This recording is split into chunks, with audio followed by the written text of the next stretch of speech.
Hello दोस्तों, आज के इस वीडियो में हम सॉल्व करेंगे क्वेश्चन नंबर क्या है। क्वेश्चन है सिद्ध कीजिए कि अंडर रूट टू एक अपरमेय संख्या है। ये इम्पोर्टेंट क्वेश्चन है। इस टाइप का क्वेश्चन 10वीं लेवल पे अक्सर आता है एग्जाम में।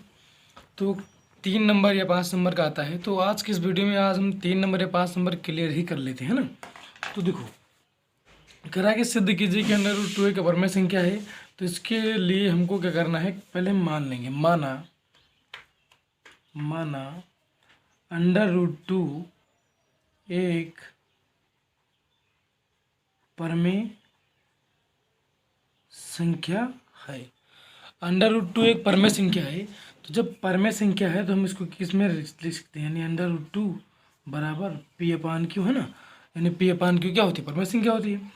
तो लिखेंगे जहाँ पी कामा क्यू सह अभाज्य संख्या है। अब सह अभाज्य का मतलब कि इसमें सिर्फ क्या हो, एक, यानी एक उभयनिष्ठ हो बस केवल, है ना। यानी अगर एक के अलावा अगर कुछ और उभयनिष्ठ है इसमें तो वो हमारी परमेय संख्या नहीं होगी। तो देखो, अगर अब क्या करेंगे हम, यानी दोनों पक्षों का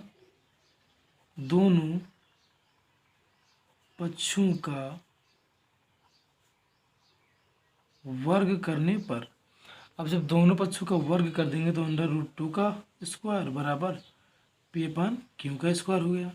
अब अंडर रूट टू का जब स्क्वायर करेंगे तो यानी टू कैसे आ गया भाई, अंडर रूट टू है, टू और टू का करेंगे, जैसे मान लो दो दूनी चार हो गया, और चार का वर्गमूल क्या आता है, दो आता है ना। तो यानी दो हो गया बराबर पी स्क्वायर हो जाएगा अपान क्यू स्क्वायर हो जाएगा।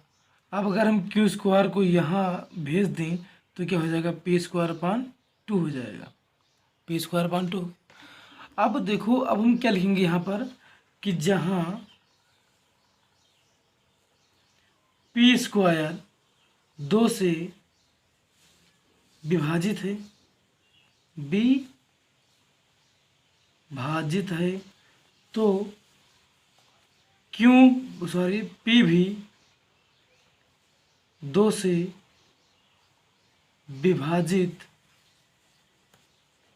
होगी, है ना। कैसे, जैसे भाई ये मान लो 6 का स्क्वायर है ना, अपान टू है, तो ये क्या है, पी स्क्वायर है और ये 2 है।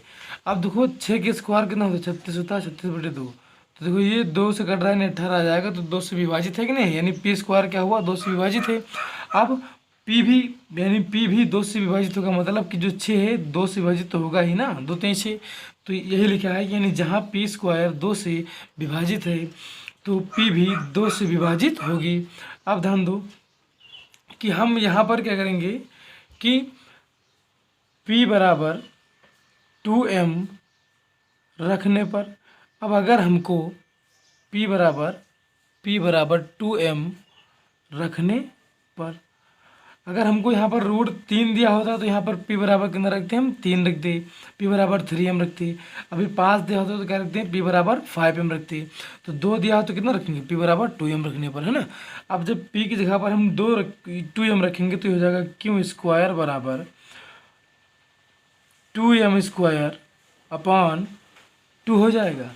तो क्यू स्क्वायर बराबर 2 दूनी 4 m स्क्वायर बटे 2, तो 2 से कटा 2m स्क्वायर, यानी क्यू स्क्वायर बराबर क्या आ गया, 2m स्क्वायर। अब अगर हम यहाँ से m स्क्वायर का मान निकालना चाहें तो क्या होगा, m स्क्वायर का जब मान निकालेंगे तो हो जाएगा क्यू स्क्वायर अपान 2।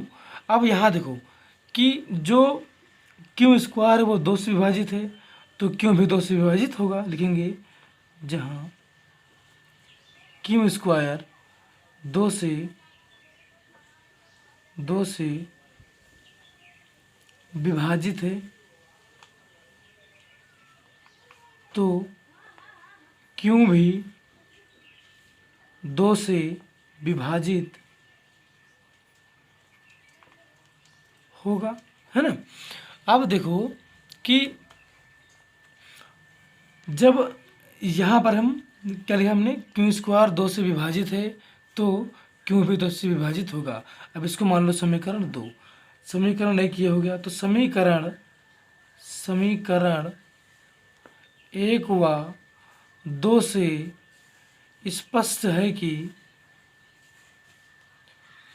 √2 एक अपर